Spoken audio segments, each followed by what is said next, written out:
ॐ योपाम् पुष्पम् वेद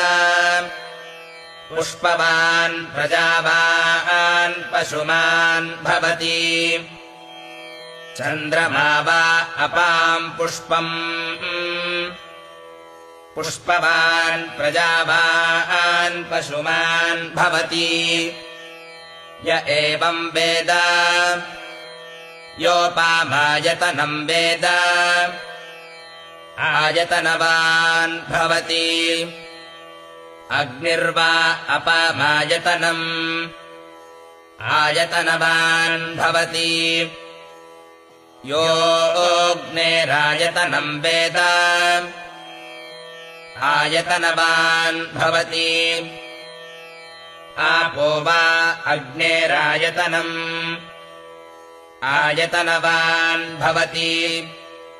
य एवम् वेद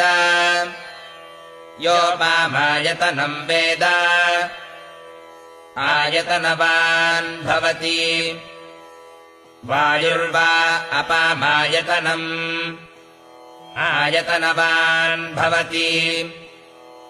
यो वायोरायतनम् वेद आयतनवान् भवति